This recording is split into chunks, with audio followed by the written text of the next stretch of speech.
Hi, I'm Amy from Select Travel Holidays, home of Cruise Select.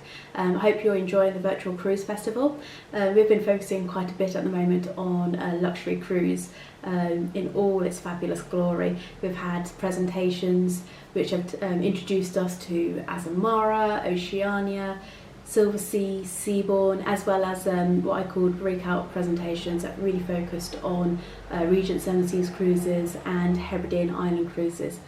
All of these cruise lines are amazing. They deliver top-notch quality cruising, fantastic itineraries, impeccable service. But I think hopefully it was brought across that there are, slight little distinctions, little differences between each one. So as we always like to say, there is a cruise ship out there for everyone, and we've had a little look at these cruise lines, but now I'm going to bring them all together, all these fabulous experts from luxury cruise lines, and we're going to discuss luxury cruising, what sets it apart, some of the itineraries that are becoming really popular, and all sorts of other discussion topics, including answering some of your questions. Hi, I'm Amy from Select Travel Holidays, home of Cruise Select, and thank you for joining our virtual cruise festival. Today we've got a panel of experts on luxury cruising, and firstly I'm going to introduce them all. We've got Louise from Oceania, and we've got Hannah from Hebridean Island Cruises, thank you. Hello. And Paul Beale from Regent Seven Seas Cruises. Hello. And Lucy from Seabourn, and we've got Luke from Silversea. And I'm also joined by Stuart from Azamara, who is joining our fabulous panel of luxury cruise experts. Although there were perhaps a couple of technical snafus for Stuart, but we're glad you could join us, so thanks. Thank you. Excellent, great to be here. Excellent. Thank you guys for taking the time to join us for this panel. I'm sure our viewers have already seen your fabulous presentations and given us a little insight into what is different and special and fabulous about luxury cruising. So ultimately, how would you define a luxury cruise? And what would you perhaps say is the biggest difference between luxury and more mainstream cruising? Who'd like to open the floor with this one? Happy to go. Okay, excellent. You go ahead, Luke. Well, I think the biggest thing we would all jump straight on and talk about is the size of the vessels. So we're all of us here are operating much smaller ships than some of the mainstream brands out there. So for Silversea, the largest ship we have is 608 guests. So we try not to go over that 600 mark. And it's the service which sets us all apart on board ship. We all pride ourselves on the guest to crew ratios we have on board. We all pride ourselves on that personalised one-to-one service, and really spoiling our guests rotten from the moment they embark to the minute they disembark. Excellent, thank you. Does anyone else have anything to add to that? If I may, it's kind of a luxury is a nuance, right? It's something for it's the space that you have on board. It's the service that you have. It's the fact that you don't have to think. We want to do all the thinking for our guests instead. So when they get on board, they don't have to kind of plan. They can just do things when they choose. We're giving them the choice so that they can just go ahead and enjoy their holiday and experience the incredible, fine cuisine and the actual ships themselves, the quality of the ships themselves that are in there. So really, it's just about having an exquisite luxury holiday. And it just happens to be on board a ship traveling around the wonderful different ports in the world that we go to at the same time. I think it's also about the attention to detail, and that every little tiny thing is done to the utmost quality, whether it's down to the bathrobes that they use in the cabins or the canapes that come round and the service, but it's that attention to detail that every little thing is thought out. I think that sets luxury apart to mainstream. Yeah, that's an excellent point. I think from my experience of luxury cruising, it's almost something intangible. It's you get on board and you just get this sense that it's sort of set apart from, because obviously I love all types of cruising, but there is something very different, and I think it's all those little ingredients, all those little bits and pieces that you sort of they come together and they elevate it slightly. I think with luxury cruising, it's that sort of little je ne sais pas and I was going to go I'm entirely then, but I'm going to take a gamble here, Amy. I'm going to ask, what was your last cruising experience? my last cruising experience sailing was on a certain Seven Seas Splendor. Yes. Well, I have been overnight on a different ship. It was, but you know, in terms of actually cruising, it was Seven Seas Splendor. So, and I'm sure, Amy, you know, you'll agree when you went on that luxury cruise, you know, the ambiance on board is just so relaxed. yeah. There's less guests on board, there's more space. So, you know, clients can really immerse themselves in the holiday that they want to have.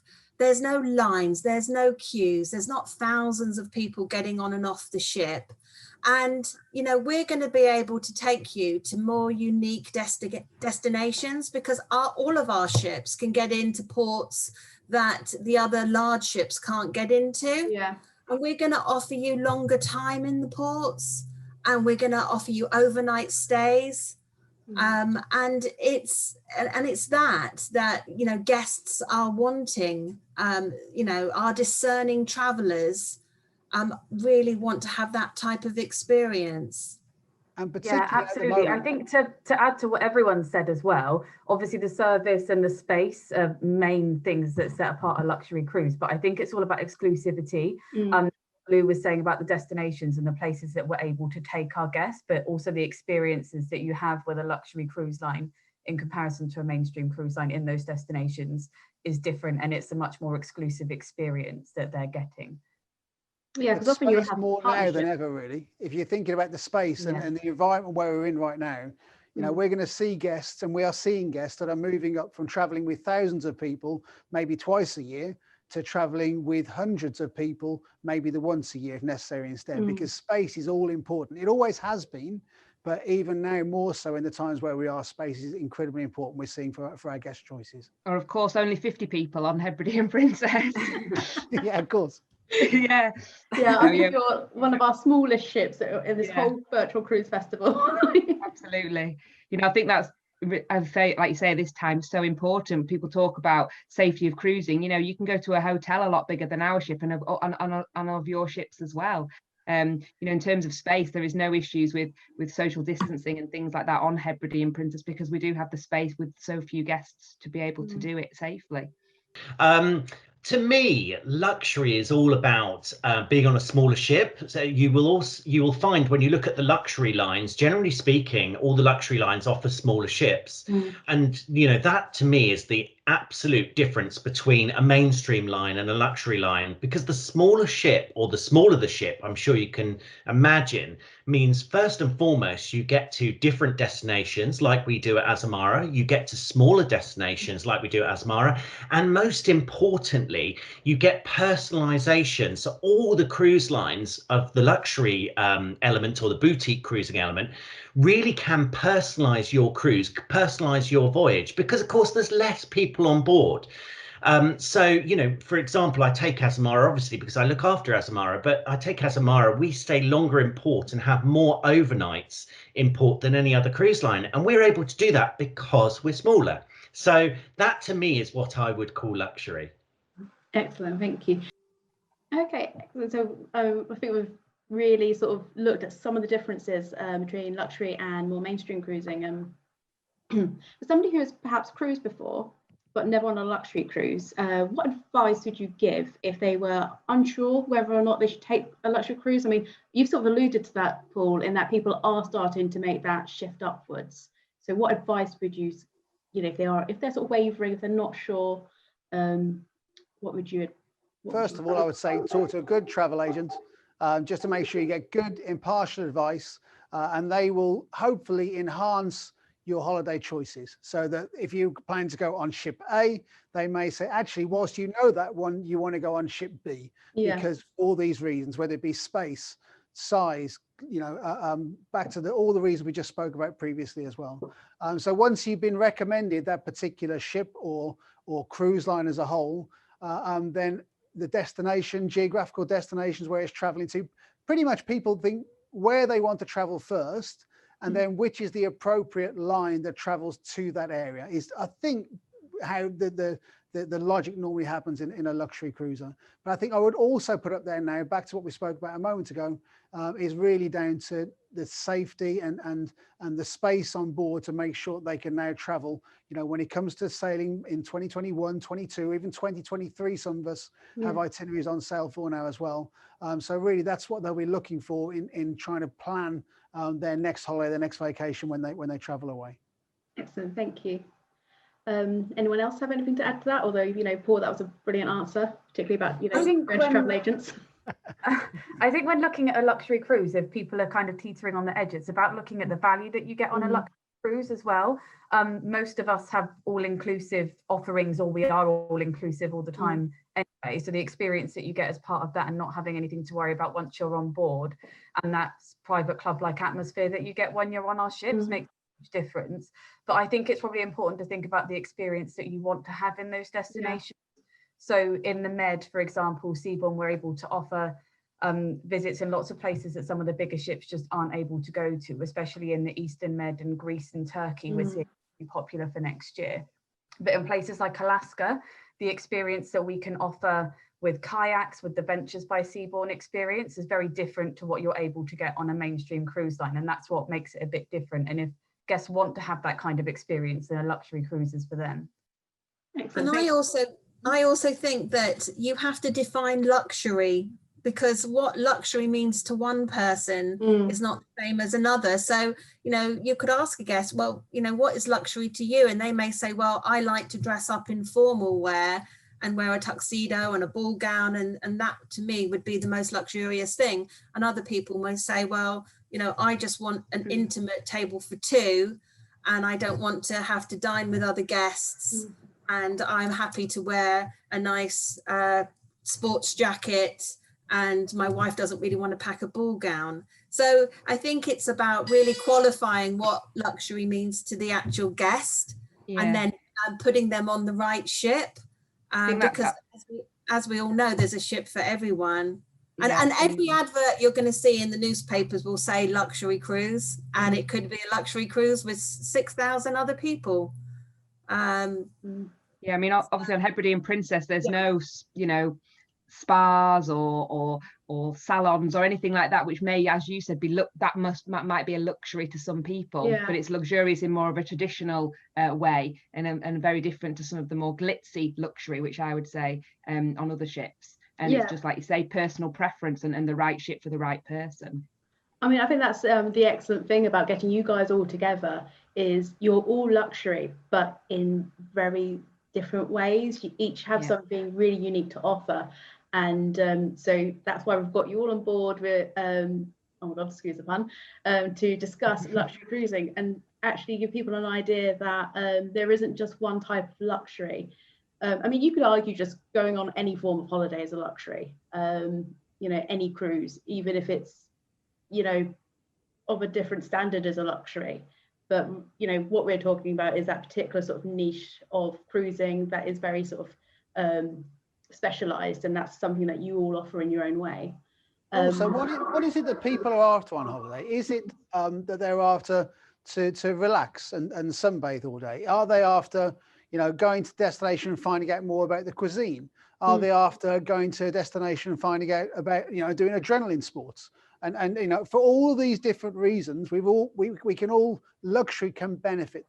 I'd say specifically, and I'll reference ourselves at Regents, that we do have an unlimited shore excursion program, and that means that you can choose whether you want to do, I don't know, jet boating in Vanuatu in the morning and go on an all-wheel drive terrain in the afternoon through the forest, or whether you want to go and catch a fish and cook it later in the day. So if you really want to go and immerse yourself in a destination, that's where the luxury lines can help you to facilitate that and get them in there. Or it may simply be to sit by the pool and have cocktails made for you all day long in the sun.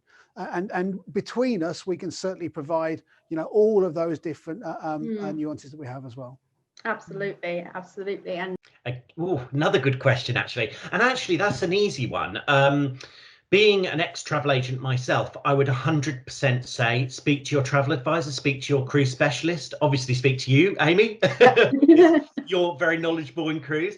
But it's so important, and I can't emphasize this enough. It is so important that, you know, there's so many different fantastic cruise lines out there, and especially in the luxury market, that you get the right cruise for you. Because, of course, even in the luxury market, it's very easy to clump us all together as offering the same, when in fact we do offer quite some differences between the different lines.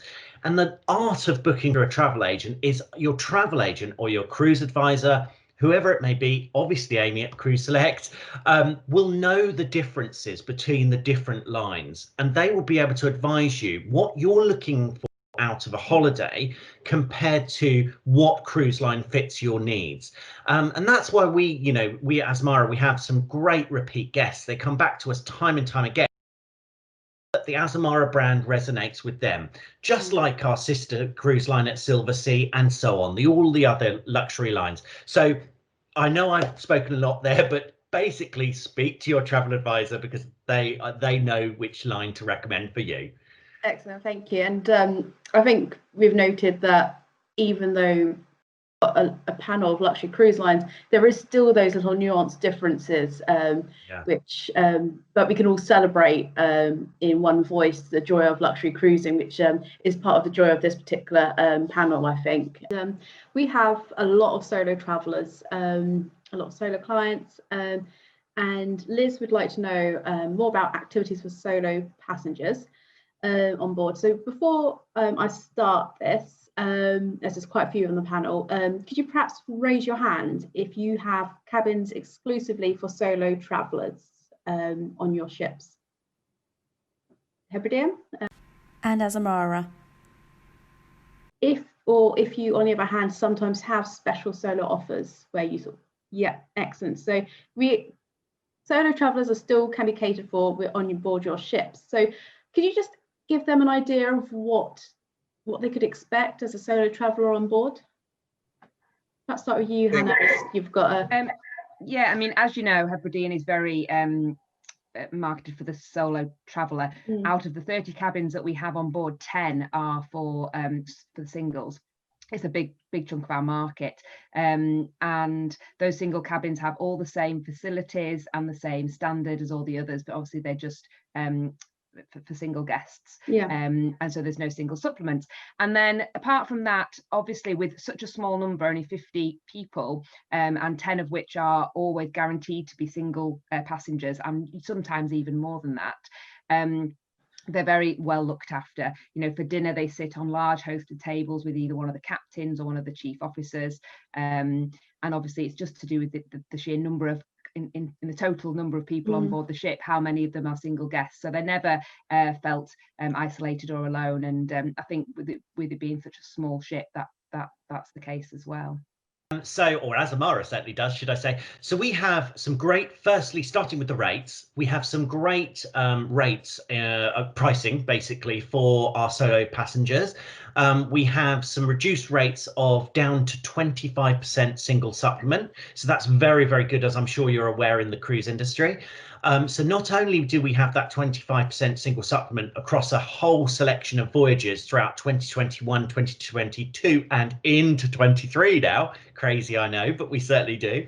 But not only that, we also have a great range of activities on board the Journey Quest or Pursuit. So may it be a meet and greet, firstly within the first 48 hours of sailing, so you get to meet other solos if you wish to, which is a great plus, because of course meeting the other solos on board enables you to then maybe dine with them.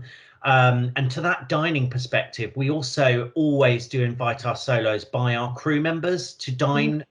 So if we notice that, for example, as a solo, you have not, made friends along the way, or you've not joined in with other guests along the way, our crew members will certainly then offer to dine with you, and it's a really popular thing because our crew members are fantastically friendly. So there's dining perspective, there's also activities perspective. So we have specialist activities, so may it be a game of cards, a quiz game for our solos, some entertainment of any means for our solos. So there's a whole activity basis there that you can certainly follow. Excellent, thank you. Has anyone else got anything to add? I mean, I was just going to say, to kind of mirror what Hannah said, is I think, again, sorry if I'm speaking for everyone, but I think that our ships are small in terms of amount of guests we carry, so you find that you're in a very social environment to begin with. So we at Silversea, we have a lot of single guests, and our single supplements start at just 10%, and on the very rare occasion we might have a 0 single percent supplement. But our single guests, as I said, absolutely love being on board. We all have, on the very first day, we'll host sort of a single cocktail evening so they can all get to know one another. Again, as Hannah said, we will have hosted larger tables in all the dining venues so that they don't have to worry about dining alone in the evening. But I think we touched on this earlier during the exhibition panel as well. You're traveling with like-minded guests. The ships are very social. Everybody does get to know one another. They do get talking and talk about the experiences they've had that day. So the ships, you're never going to be alone. And I think the all-inclusive aspect helps as well. There's nothing better than having a free drink with new friends, and there's no awkwardness as to having to settle bills and rounds and things like that. So it really does help on board. Excellent. I think as well, Amy, you know, some of the fears of the single guests that I've heard from some consumers is that they're worried that they're just going to be kind of stuck with other single people all the time. But this is where luxury is perfect, because, you know, we all have the open dining, we have an array of restaurants. They're going to be able to have wonderful dinners with couples as well as singles. And, you know, if they make some nice connections, you know, there's that opportunity to have that dining experience or meet for a drink the next day. So it's lovely. And at Oceania, we start our supplements at just 20% as well, which makes it affordable for the guests. Yeah, I've traveled on board my ships before now, and I've actually gone to, you can choose to dine, you know, as a couple. You can choose to dine as, you know, as fours or larger tables.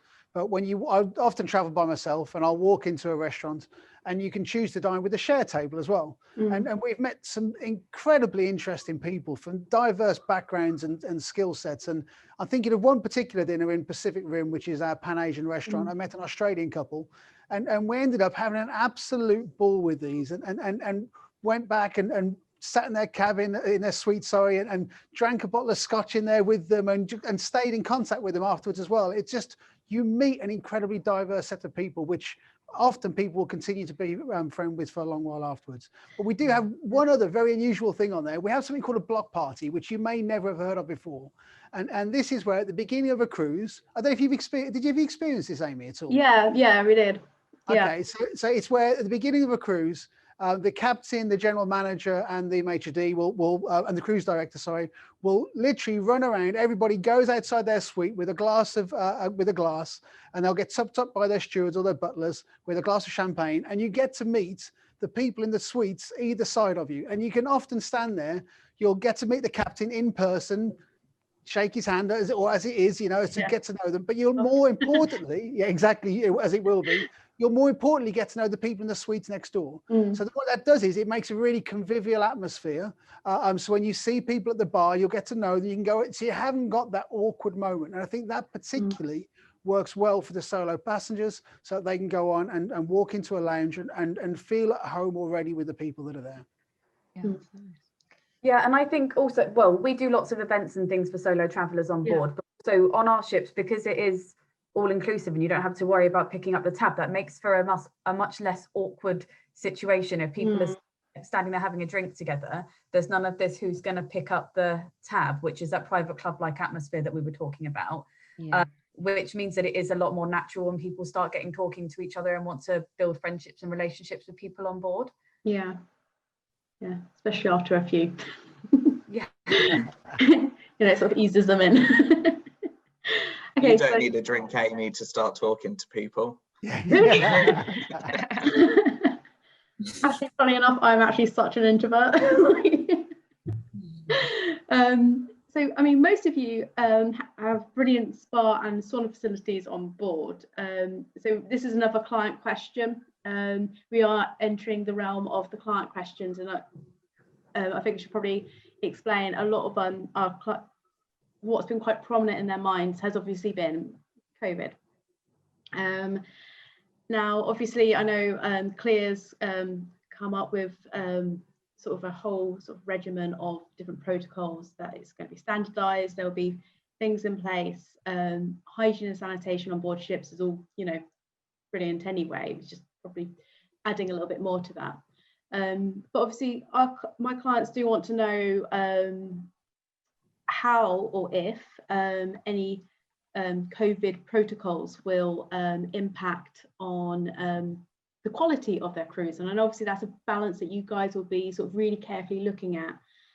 So the first of these questions is from my client Janet, who says she's keen to know if saunas and steam rooms are available on ships, perhaps with restricted access given COVID measures. Or is this something that you're waiting to see closer to the time?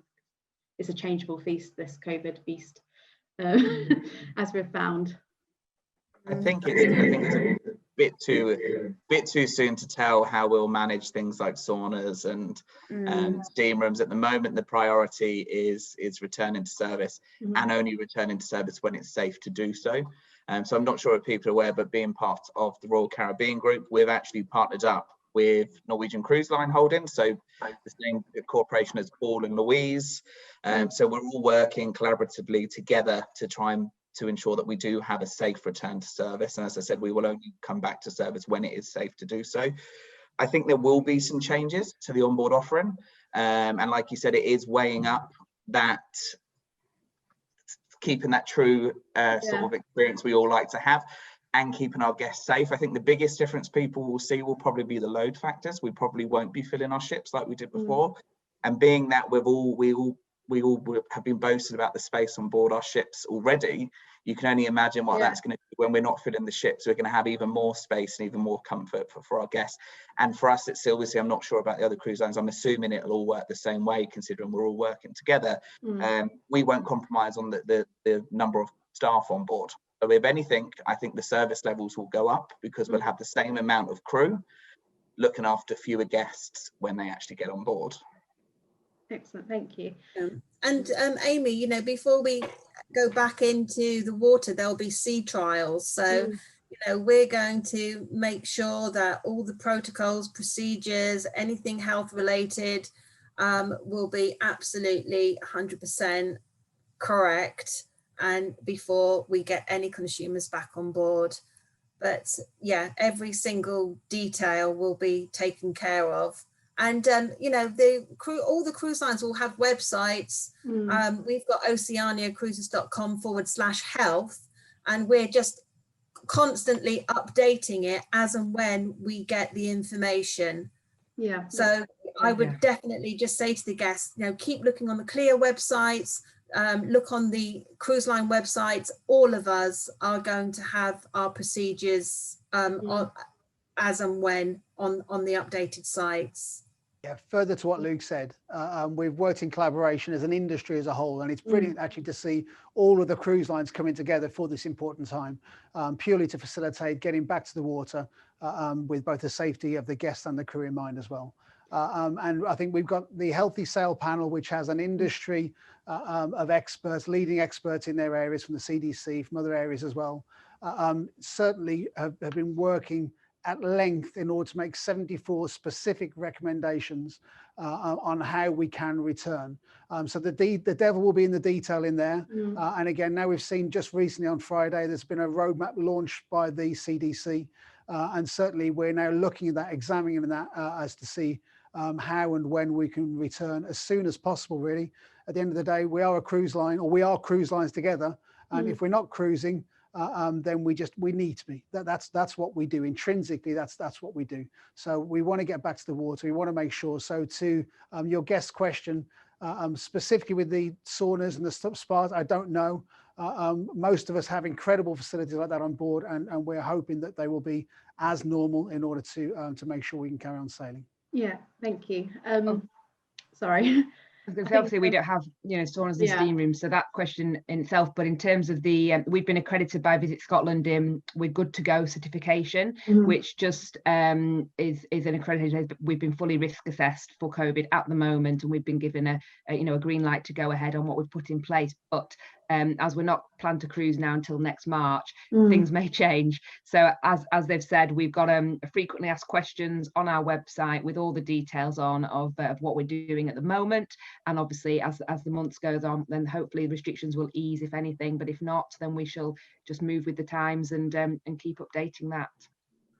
Excellent, thank you. So, I mean, I guess really it's a case of waiting and seeing what the, all sorts of regulatory frameworks might be, whether we might even have social distancing still in place. Because I know that was something one of our clients, Hazel, who I believe usually sort of cruise with the Silversea and Regent, she said that for her, the attraction of cruising with such lines is the striking up of conversations, making new friends at the restaurants, the bars, all the stuff you were sort of discussing about, the convivial atmosphere on board.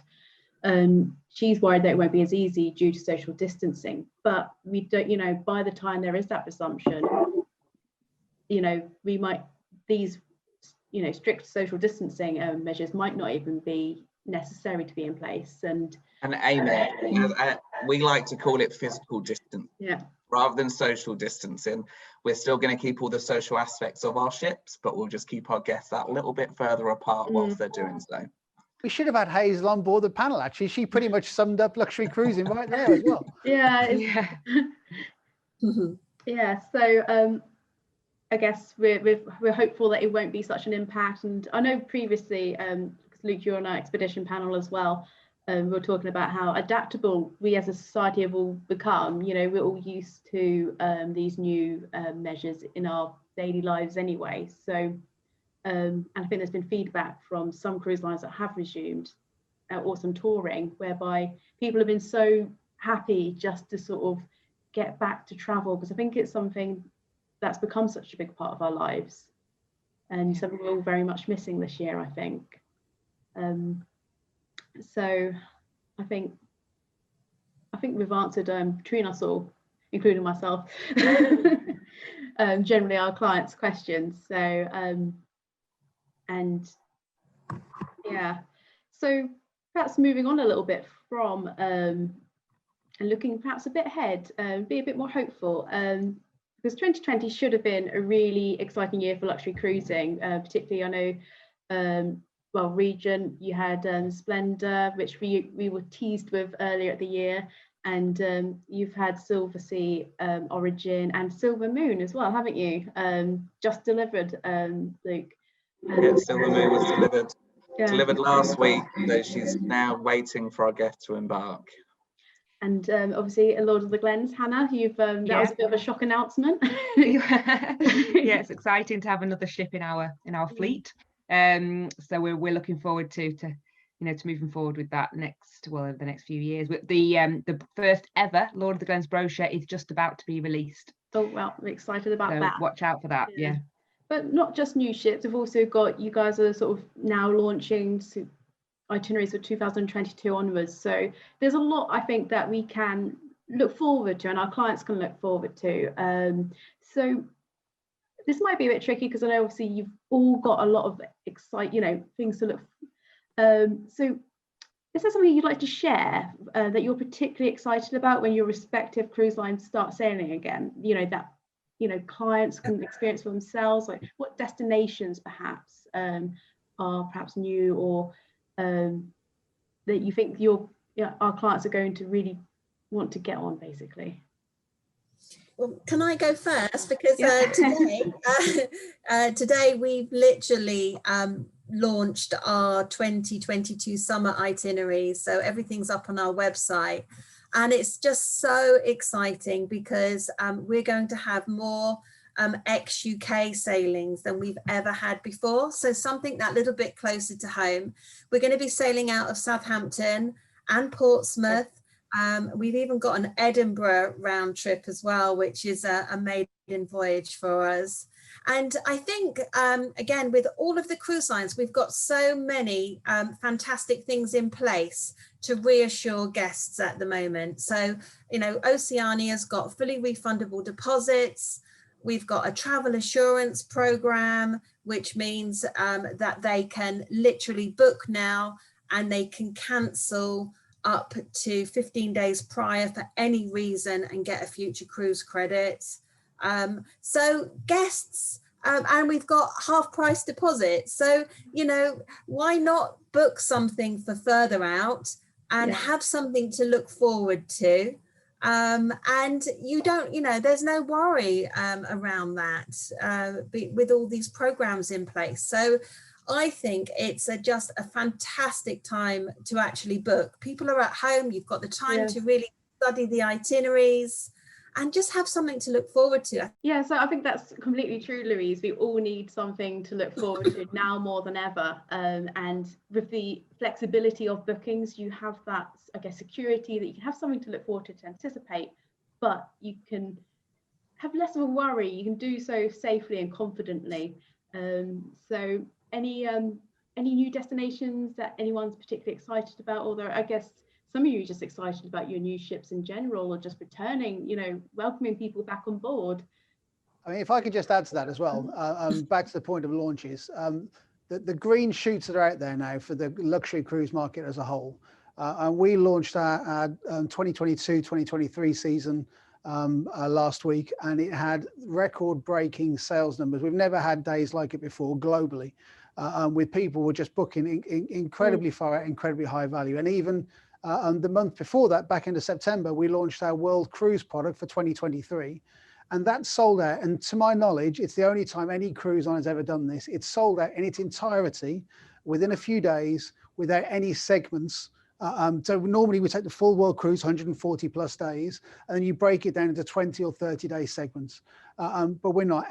All 700 guests that travel on there will travel as a full world cruise party on board whilst they're going there. They will get to know the individuals that are there and see some incredible locations. And that goes to show the wanderlust that people have, and the fact they haven't been able to travel for a couple of years by the time it gets to 2023 really is phenomenal. And that in itself, it just gives a real indication for what all of our launches will probably show over the next few months when we all go on sale. And it really is incredible that people want to travel that far ahead because they've not been able to for the last couple of years.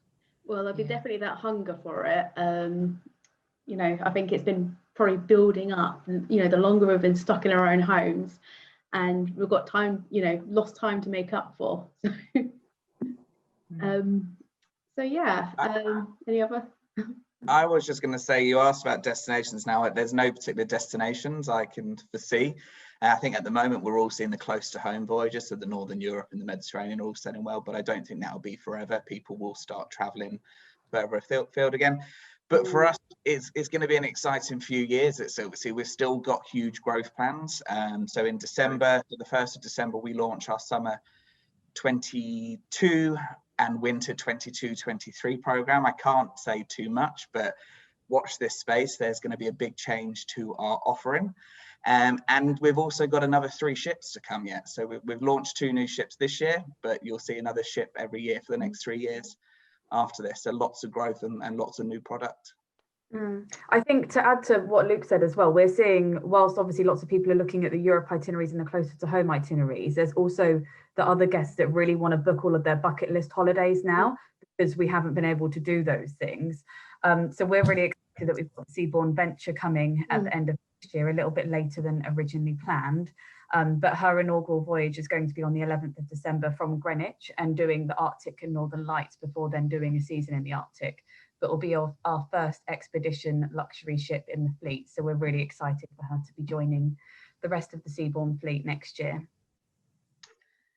And obviously we don't go further afield anyway, so everything is closer to home. But we have replanned Norway for 21 out of area cruises. So we'll be in our normal home cruising ground beginning end of season, and then we're going to do the Norway program again. And then the following year, we've just released our 2022 brochure, and we are going to be going south, so down to Belgium and to France, and to sailing under Tower Bridge and doing that part of the country, which is lovely to get Hebridean Princess out of Scotland and a bit further down south. It does open up, becomes more accessible to some clients that maybe don't want to travel up to Scotland. They'll be doing some disembarkations out of the southern port, so that's really exciting for us as well. And that's all on sale now, 21 and 22. So thanks.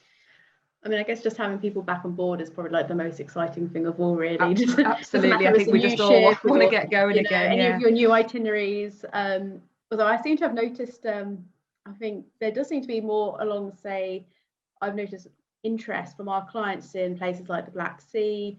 I think Egypt and the Red Sea seem to be coming back. So I think there's some interesting, patterns that we're seeing, including a lot more ex-UK, some closer to home, but also, like Paul said, some people really just want to go back out there and really tick off those exotic destinations that they missed out on perhaps this year. And obviously I know Azamara has always been very destination rich, very, that's largely what Azamara is really about. So what are you most excited about for when Azamara, or what's most popular with British cruisers for Azamara? Fabulous. Yeah, most certainly. Well, to be honest, in the last month, we've had some really exciting news. We have launched not only obviously our 22-23 program, which many of you may have seen, but we've also changes to our 21 program. So our 21 program, we've actually introduced, first and foremost, for May and June, we've actually introduced some new country intensive voyages. And to your point, Amy, you mentioned that we are very destination focused. Thank you. I know you know your stuff, which is brilliant. We certainly are. We are destination focused. We actually offer more destination and more country intensive voyages than any other cruise line. So that's where we take a specific country and we intensify our ports of call in that specific country.